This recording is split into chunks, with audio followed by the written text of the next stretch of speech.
बाबा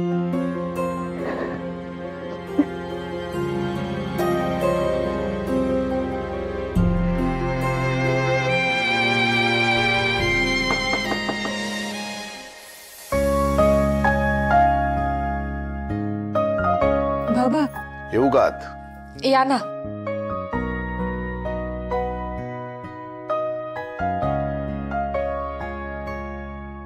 बाबा तुमचंच घर आहे, पाहुणी तर मी आहे. तुम्ही का परवानगी मागताय बरं? पाहुणी पाहुणी का म्हणतेस तू? मी तुला माझी सूनच मानतो. हा तुमच्या मनाचा मोठेपणा आहे बाबा. हाच तुझा गोडवा आणि सभ्यपणा मला खूप आवडतो. आता इतके महिने या घरात राहतेस पण कधीही कुठल्याही गोष्टीचा गैरफायदा घेतला नाहीस तू.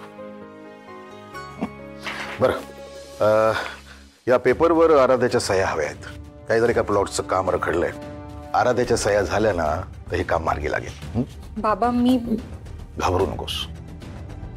तू आराध्याच्या सह्या करू शकतेस हे संजयने सांगितलंय मला. हे बघ सगळं काही व्यवस्थित होईल. उगाच ना भूतकाळातल्या सगळ्या गोष्टी अशा बाहेर काढायची काही गरज नाही. पण बाबा हे वडीलकीचा सल्ला म्हणून सांगतोय. मी तुला श्रेयसची बायको समजतो. आराध्या या घरची सून मानतो. पण बाबा मी आराध्या नाहीये, तारा आहे ना मी. श्रेयस मला आराध्या मानतो. बाबा आमच्या दोघांमध्ये ही भिंत आहेच अजून. खूपदा तोडण्याचा प्रयत्न केला मी पण नाही जमलंय. आणि मी आराध्या नाही होऊ शकत बाबा. असू दे की, त्याचा विचार करू नकोस. आम्ही सगळ्यांनी स्वीकारलंय ना, मग तुम्ही कर. हे बघ बाळा, श्रेयसला सत्य सांगण्याचा अट्टहास करू नकोस असं मला वाटतं. धीर धर, होईल सगळं व्यवस्थित.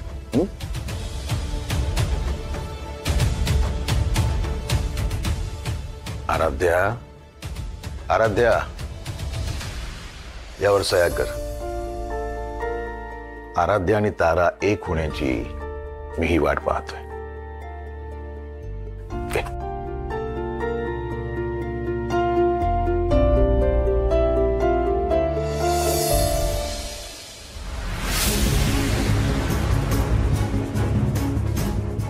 क्या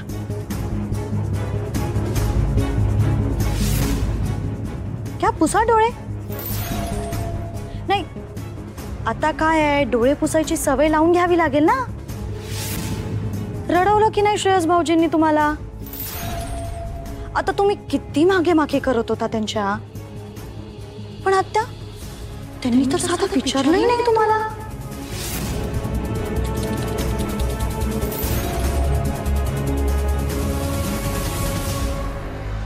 आत्या आत्या आत्या प्लीज अशा रागू नका माझ्यावर. मला ना खूप भीती वाटते तुमच्या रागाची. पण काय करू, डोळ्याला दिसतंय ना की श्रेयस भाऊजी खूप हडतूड करतायत तुम्हाला. मग तुम्हाला जाग करायला हवं ना. मी आपलं जे डोळ्यांना दिसलं तेच सांगितलं तुम्हाला, बाकी काही नाही. श्रावणी, तू माझ्याशी खेळ करू नकोस बरं का.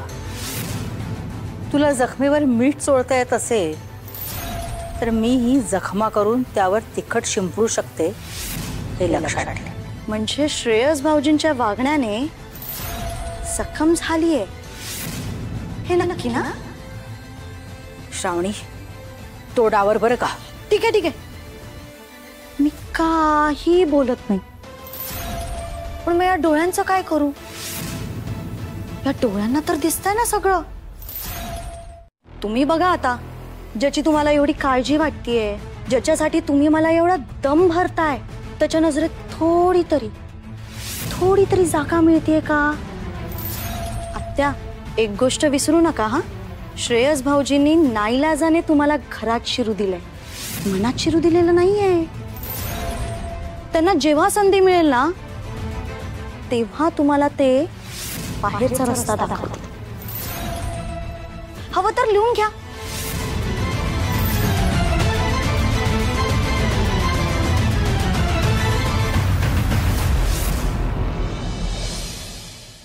हो श्रेयस, जरा शांत हो बरं. आणि इतका नको ना नाराज होऊस.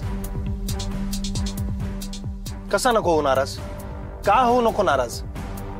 ते गुरुजी येऊन काही सांगतात म्हणे नवरा बायकोनी एकत्र राहायचं नाही. अरे असं असतं का कुठे? सेन्सलेस आहे हे. हे बघ, मागचे 6 महिने तू आजारी होतास, त्यामुळे घरातले सगळे टेन्शन मध्ये होते. आणि अरे तू प्लीज समजून घे रे हे मामा, सगळं. आता बरा झालोय ना मी. आजारी होतो तेव्हाच समजू शकतो मी, पण आता का दूर राहायचं बायकोपासनं? आणि मला काही कळतच नाहीये, कोणी यावर काही उपाय शोधून काढायचा प्रयत्न करत नाहीये. आणि बाकीच्यांचं सोड, आराध्याही याच्यावर उपाय शोधून काढायचा प्रयत्न करत नाहीये, मग नाराज होणारच आहे ना मी. मला काही कळतच नाहीये ती अशी का वागतेय. दिस इज व्हेरी स्ट्रेंज. श्रेयस, अरे तसं नाही रे. तू कल्पनाही करू शकत नाही मागचे 6 महिन्यात आराध्या कुठल्या अवस्थेतून गेली ती. हे बघ, प्लीज तिच्या मनाची घालमेल समजून घे रे. मला सगळं समजतंय मामा, मी सगळं समजून घेतोय. आणि म्हणूनच मला तिच्या मनावर फुंकर घालायची आहे. या 6 महिन्यात तिने जे जे काही सोसलंय ते सगळं पुसून काढायचं आहे मला. आणि म्हणून तर माझा अट्टास आहे. आणि मी जर काही बोललो नाही ना तर हे सगळं असंच सुरू राहील. एंडलेस आहे हे सगळं. आणि मला हे सगळं थांबवायचं आहे. म्हणजे काय करणार आहेस तू? मी दुसऱ्या गुरुजींशी बोलून उपाय शोधून काढणार आहे. आणि या गुरुजींनी जे काही सांगितलं त्याच्या विरोधात मी बंड पुकारतोय. आणि या सगळ्यात आराध्य जोपर्यंत माझी साथ देत नाही ना तोपर्यंत मी तिच्याशी बोलणार नाही. That is final. असं वागून हा ताराला संकटात टाकणार आहे.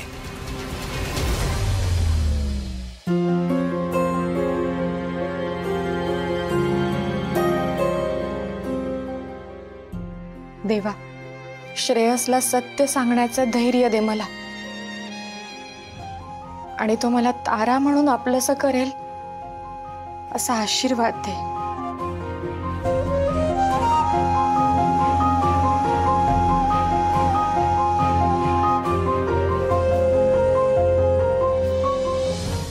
मामा, आलात तुम्ही? श्रेयस श्रेयस आलाय. आलाय? हाक नाही मारली त्याने मला अजून. मी त्याला चहा देऊन येते पटकन. थांब तारा. काय झालंय मामा? तो तुला हाक मारणार नाही. म्हणजे गुरुजींच्या निर्णयाविरुद्ध बंड पुकारलाय त्याने. काय बंड पुकारलाय? तुम्हा दोघांना एकत्र येण्यापासून अडवणारी पत्रिकेतली समस्या खरी आहे की खोटी हे इतर 4 गुरुजींना विचारून पडताळणं आपल्या श्रेयसाठी कठीण आहे का? आणि पत्रिकेत तसं काहीही नाही हे सत्य श्रेयस समोर येणार, बरोबर ना? एकदा का हे फसवणुकीचं आवरण गळून पडलं की फसवणूक का केली होती हे सत्य श्रेयस समोर येणार. आणि आराध्याचं सत्य इतर बाहेरून कुठल्याही मार्गाने श्रेयस समोर आलं तर त्याचा काय परिणाम होईल याची कल्पना तू करू शकते. तुला गुन्हेगारांच्या पिंजऱ्यात उभं राहण्या इतपत नक्कीच गैरसमज होऊ शकतो. नक्कीच होऊ शकतो. सगळं विस्कटून जाईल कायमचं. त्यामुळे हे आता अजिबात ताणता येणार नाही. कारण त्याने मला सांगितले की याचा सोक्ष मोक्ष लागत नाही तोपर्यंत तो आराध्याशी बोलणार नाही. काय असं म्हणाला तो? म्हणूनच त्याने तुला हाक मारली नाही. आबोला धरण्याच्या निर्णयावर आलाय तो. मामा, आता काय करायचं? आता त्याला लवकरात लवकर सत्य सांगावं हाच एक पर्याय आहे. मामा, तीच धडपड सुरू आहे ना माझी. प्रत्येक वेळी मी प्रयत्न करते आणि प्रत्येक वेळी काहीतरी गडबड होते. त्या व्हॅलेंटाईन डेच्या पार्टीमध्ये मी त्याला तेच सांगणार होते, तिथेही गडबड झाली. आज पण मी त्याला तेच सांगायला गेले होते आणि ते इन्स्पेक्टर आले तेवढ्यात. मी काय करू ना, मला काहीच सुचत नाहीये मामा. माझ्या देवावर विश्वास आहे आणि मला खात्री आहे मामा, श्रेयस मला समजून घेईल की मी हे फक्त माझा नाईलाज म्हणून करत होते. त्याचा जीव वाचावा म्हणून आराध्या म्हणून वावरत होते. तो समजून घेईल मला. तो तारा म्हणून मला आपलं म्हणेलच. बघा तुम्ही, माझं नाव तारा असलं काय किंवा दुसरं काहीही असलं काय, श्रेयसचं माझ्यावर प्रेम आहेच मामा. आणि हे देवाला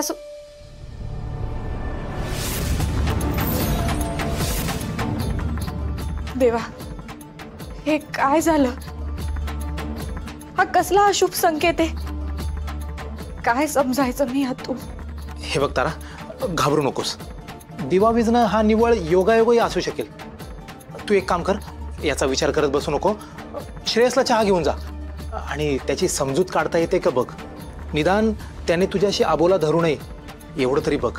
तुझा आणि त्याचा संवाद तुटता कामा नये. डोळे पुस. आणि जा बरं.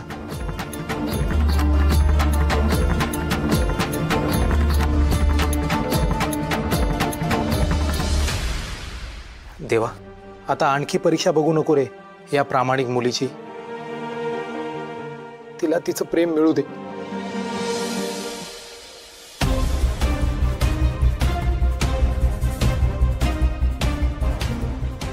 चहा गरम आहे तोपर्यंतच घे.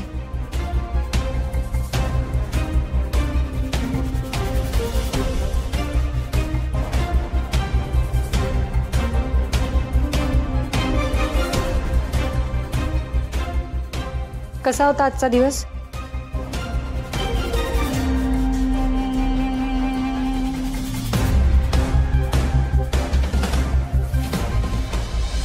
सांग ना, कसा होता? बरं ठीक आहे, चहा पिऊन घे आणि मग सांग. मला वाटतं मी तुझ्याशी बोलत नाहीये हे एव्हाना लक्षात आलं असेल तुझ्या. तू खरंच माझ्याशी बोलणार नाहीयेस का? श्रेयस, सॉरी, पण प्लीज तू बोल ना माझ्याशी, प्लीज. बोलेन ना. ते गुरुजींचं जे काही म्हणणं आहे ते नाकारायला माझी मदत कर. मी बोलेन तुझ्याशी. नाहीतर अपेक्षा ठेवू नकोस माझ्याकडून. मी जाणून बुजून त्रास देत नाहीये तुला. बरं ठीक आहे, तयार आहे. मी देईन तुझी साथ, ठीक आहे? खरंच? नक्की? थोडा काळ जाऊ दे ना, म्हणजे थोडा वेळ दे मला प्लीज. याच तुझ्या अप्रोचचा प्रॉब्लेम आहे मला. हा जो तू स्टँड घेतेस ना, मला तोच आवडत नाहीये. आधी म्हणायचं प्रेम आहे आणि मग कच खायची. मला काहीच मान्य नाही आराध्या. हे जे आपल्यावर बंधन लादलं जात आहे ना, मला स्ट्रॉंगली असं वाटतं की ते सगळं खोटं आहे म्हणून. आणि मी आता तडजोड करणार नाहीये. जर माझं म्हणणं मान्य असेल तर मी बोलेन, नाहीतर बोलणार नाही. That's it. श्रेयस, तू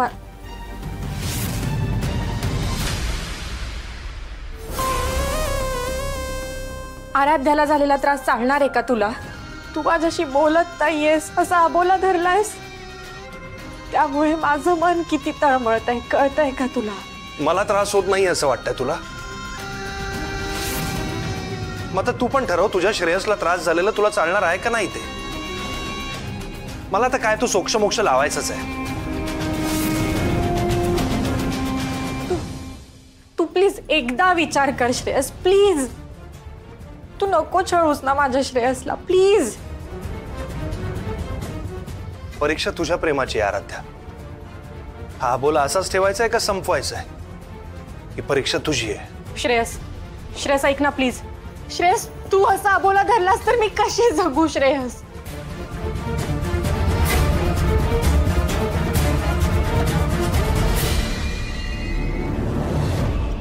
मला आनंद होतोय असं वाटतंय तुला?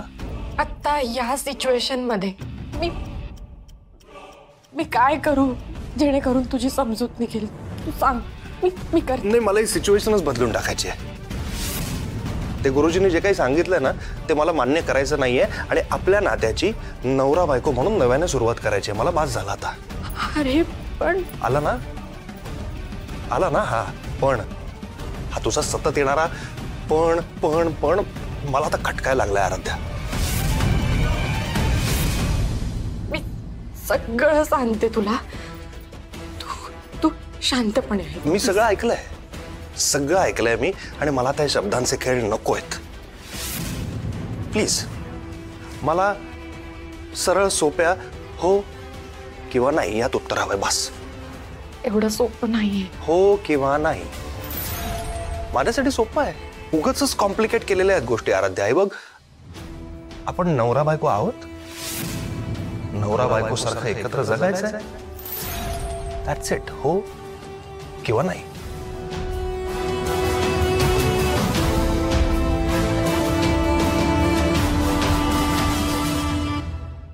आराध्या, या प्रश्नाचं उत्तर द्यायला तुला एवढा विचार करावा लागेल असं वाटलं नव्हतं का मला? मला वाटलं होतं लगेच उत्तर देऊन मोकळी होशील तू. नाही, मी खरं सांगतोय, तुझा प्रत्येक उत्तरात येणारा पण मला बाणासारखा जिव्हारी लागतोय. अरे डोक्यात प्रश्नांचं वादळ उठलंय आता. मी खूप समजून घ्यायचा प्रयत्न केलाय, खूप प्रयत्न केला, पण आता मी खरंच हर्ट झालोय आराध्या, खरंच खूप हर्ट झालोय.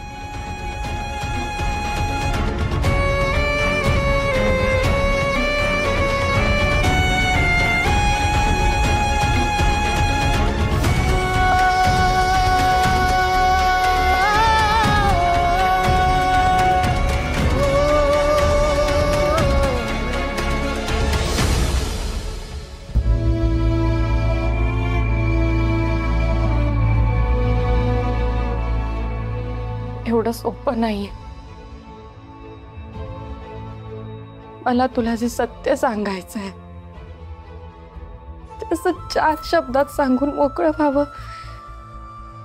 एवढं सोपं नाहीये श्रेयस. मला तुला सगळं खरं खरं सांगायचंय, पण तुला ना दुखावत योग्य वेळ, योग्य शब्द आणि योग्य मनस्थिती बघूनच सगळं सांगावं लागेल, नाहीतर अनर्थ होऊ शकतो. हो आणि नाही याच्यामध्ये माझं जग श्वास रोखून उभं. मी कसं सांगू तुला? अक्षय अक्षय अक्षय अक्षय उठ. काय झालं एवढं एक्साइट व्हायला? गोष्टच तशी घडली आहे. म्हणजे दिवाळी, दसरा, पाडवा सगळे सण एकाच दिवशी आलेत असं समज. जबरदस्त संधी चालून आली आपल्याकडे. उठ. काय श्रावणी? उठून श्रावणी उठ म्हटलं ना, तू उठून बस आधी. बस. काय आहे अक्षय? अरे जरा उत्साह दाखव. तुझ्या बायकोने हुशारीने एक मोठी संधी हेरली आहे. मग नवरा म्हणून जरा तरी कौतुक करू शकतोस की नाही? हो ग, खरंच तू आहेस ना, त्यामुळे निभाव लागतोय माझ्या आयुष्यात. नाहीतर वाट लागली असती ना. खरंच खूप लकी आहे मी. ते तर तू आहेसच. बरं, माझ्या हाताला एक हुकुमाचा एक लागलाय. म्हणजे तो श्रेयस आणि तारा यांच्यात अबोला आहे. म्हणजे श्रेयस ताराशी बोलत नाहीये. आपल्यासाठी चांगलीच न्यूज आहे ना. आणि हे सगळं तुला कसं कळलं? ते काय झालं, मी आजींना भेटायला गेले होते आणि तेवढ्यात त्यांचं बोलणं माझ्या कानावर पडलं. मग काय, मी तिथे थांबून त्यांचं सगळं बोलणं ऐकलंय. म्हणजे तुझं काय म्हणणं आहे, आता आपण जाऊन त्यांचं पॅचअप करायचं? कसा आहेस रे तू? आपल्याला एक्झॅक्टली अपोजिट करायचं. म्हणजे त्यांचा अबोला सुटणार नाही ह्याची काळजी आपण घ्यायची. काही आयडियाज असतात ना तुझ्या. हे सगळं वाटतंय तेवढं सोपं नाहीये. तो श्रेयस एक शब्द ऐकणार नाही आपला. आपल्यावरचा संशय बसलाय त्याच्या डोक्यात. आणि ती तारा पण सोपं प्रकरण नाहीये.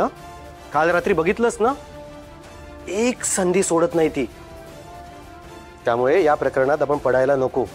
आपण काहीतरी करायला जाऊ आणि आपणच फसू. आधीच ते 40 लाखाचं प्रकरण चाललंय आपलं.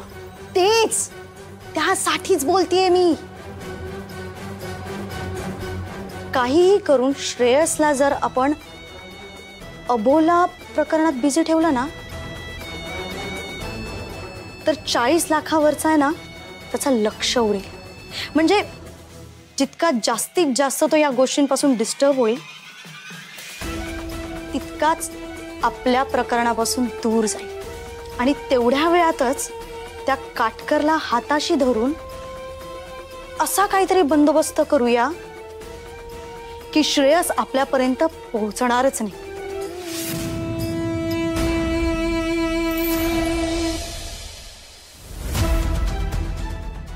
अगं काय झालं?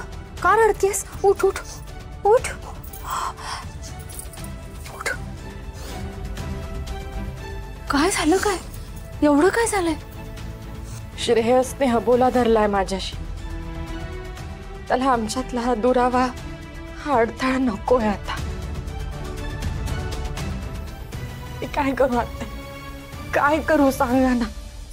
तुला काहीही करावं लागणार नाही. मी आहे ना, मी असं काही करणार आहे ज्यामुळे तुमच्या नात्यातला अडथळा आपसुकच दूर होणार आहे. मी तुला शब्द दिला होता ना, तो शब्द आता मी खरा करणार आहे.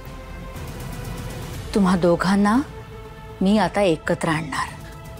कसं शक्य आहे आत्या हे? बघशीलच, आजच सगळं चित्र बदलणार आहे. आजच सगळे प्रश्न सुटणार आहेत.